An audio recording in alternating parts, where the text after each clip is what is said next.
अगर कश्मीर वैली और जम्मू कश्मीर आज भारत के साथ है, उसका श्रेय अगर किसी को जाता है तो पंडित जवाहरलाल नेहरू को जाता, शेख अब्दुल्ला को जाता है।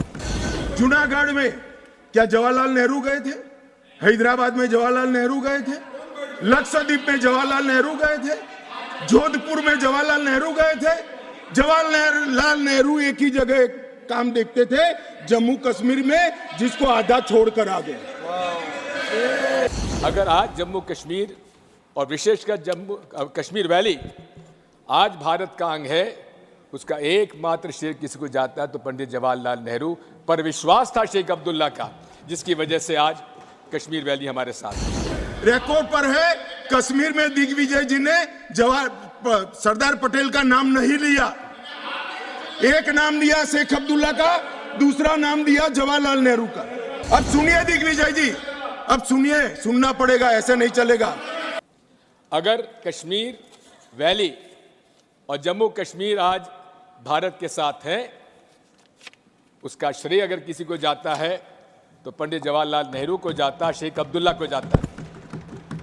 और दूसरी तरफ जूनागढ़, जहां बाहुल्य था हिंदुओं का, वहां नवाब साहब अपने हवाई जहाज में बेगमों को छोड़ गए, बाकी लोगों को ले गए और पाकिस्तान चले गए, लेकिन जूनागढ़ भारत का आज एक अंग है।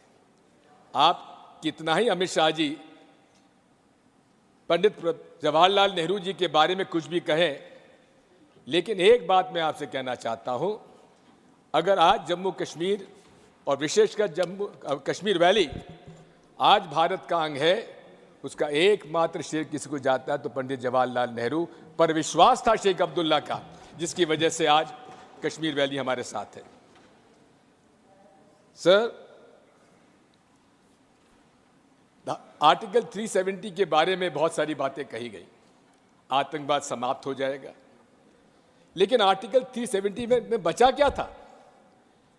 90% जो अलग से आर्टिकल 370 के प्रोविजंस थे, वो तो इंडियन कॉन्स्टिट्यूशन के साथ उसमें समावेश कर दिए गए थे पहले, धीरे धीरे, इसलिए उसका कोई असर नहीं था। और कहा था आतंकवाद खत्म हो जाएगा, समाप्त हो जाएगा, लेकिन क्या आतंकवाद समाप्त आज हो गया?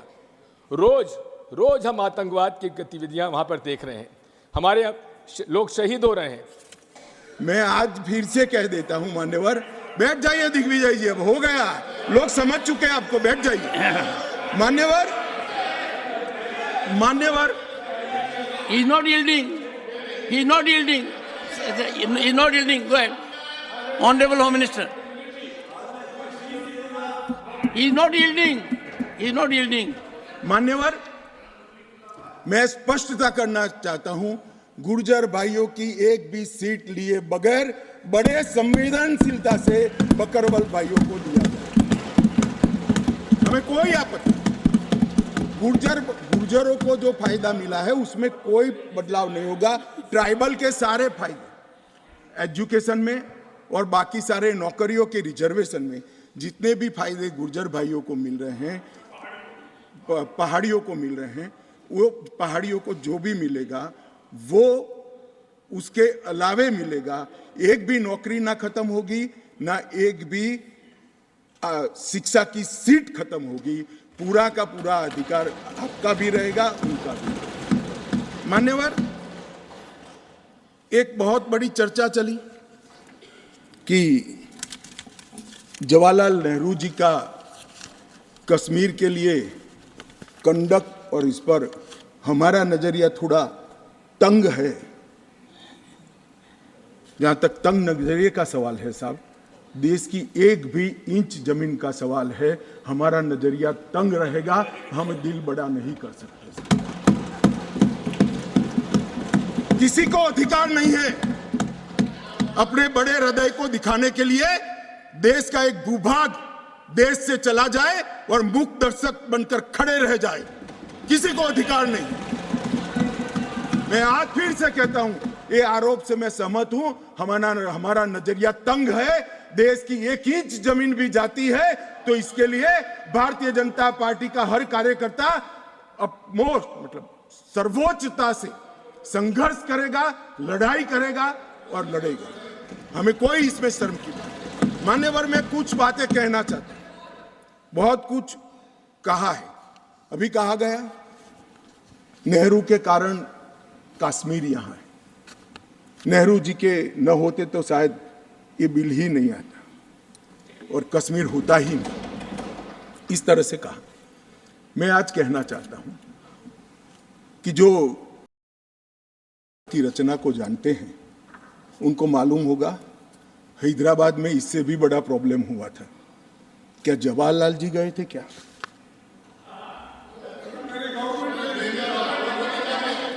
तो यहां गवर्नमेंट नहीं, यहां नेहरू।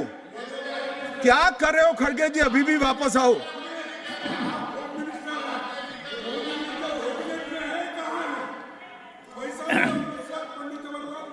एक मिनट, रिकॉर्ड पर है। कश्मीर में दिग्विजय जी ने सरदार पटेल का नाम नहीं लिया। एक नाम दिया शेख अब्दुल्ला का, दूसरा नाम दिया जवाहरलाल नेहरू का। तो वो होम मिनिस्टर थे, क्यों नहीं दिया भाई? अब सुनिए दिग्विजय जी, अब सुनिए, सुनना पड़ेगा, ऐसे नहीं चलेगा। हमने सुना है, धैर्य से सुना है। मान्यवर, जूनागढ़ में क्या जवाहरलाल नेहरू गए थे? हैदराबाद में जवाहरलाल नेहरू गए थे, लक्षद्वीप में जवाहरलाल नेहरू गए थे, जोधपुर में जवाहरलाल नेहरू गए थे। जवाहरलाल नेहरू एक ही जगह काम देखते थे, जम्मू कश्मीर में, जिसको आधा छोड़कर आ गए। एक ही जगह देखते। मान्यवर, दूसरा, विलय लेट क्यों हुआ?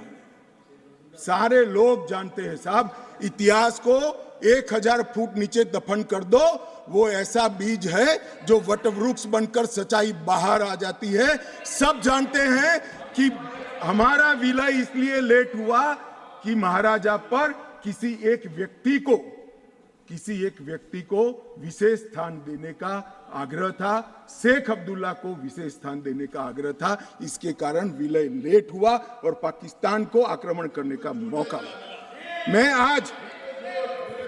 मैं आज ये पूछना चाहता हूं कि इतने सारे कठिन राज्यों का विलय हो गया, कहीं पर 370 क्यों नहीं है? क्यों नहीं है?